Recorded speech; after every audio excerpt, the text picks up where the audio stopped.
Yes, good day mga par. So bali kung makikita nyo sa harapan ko is ito yung mga bagong dating na pyesa. Ayan. Unahin natin sa 185cc mga par. So syempre, meron tayong binago.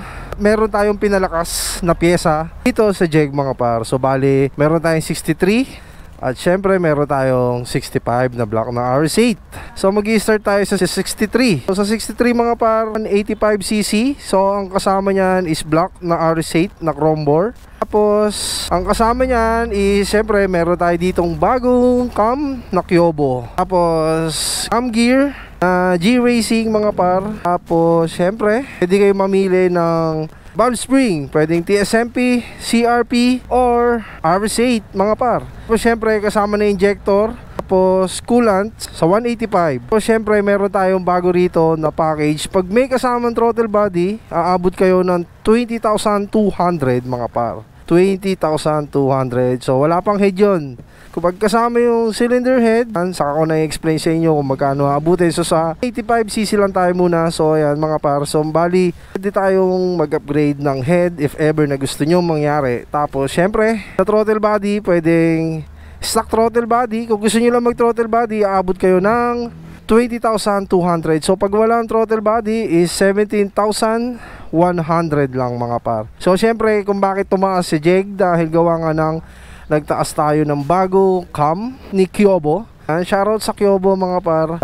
So 185cc mga par. So meron pa rin ditong S2 na cam galing kay RS8 mga par. Style is 65 na block na chrome bore. So sa mga gusto mag 195cc, optional yan. 95cc na block, stock stroke. And then so ang kasama niyan is Kyobo na cam gear, and then valve spring, valve seal, tapos syempre injector mga par. So nandito yung injector nya.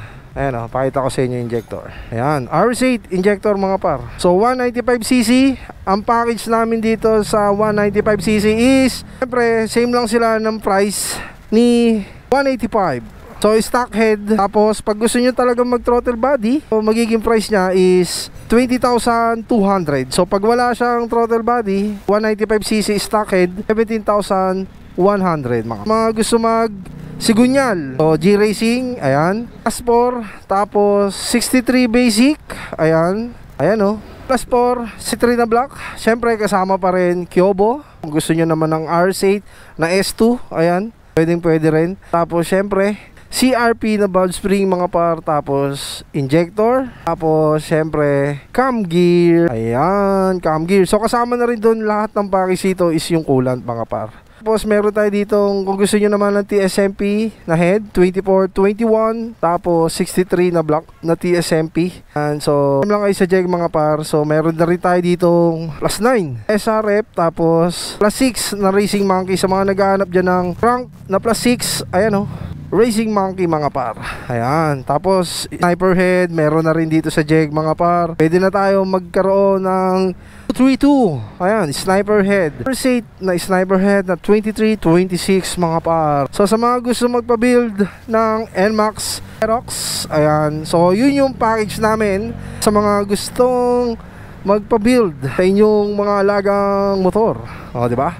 So ulitin ko lang, 185cc 17,000 package dahil meron tayong bagong cam na Kyobo mga par. So mas pinalakas na tong cam dahil mas malaki na tong cam. Tapos mga gusto nyo naman mag throttle body, aabot kayo ng 20,200. So nagpataas dito mga par is itong cam. Medyo mahal to pero bibigay namin sa inyo ng bagsak presyo. So yun lang mga par, PM lang kayo sa Jeg at kay Boss Eman. So yun lang mga par, PM lang kayo sa Jeg at kay Boss Eman. So yun lang, maraming salamat sa lahat na sumusuporta sa Jeg. Sashi!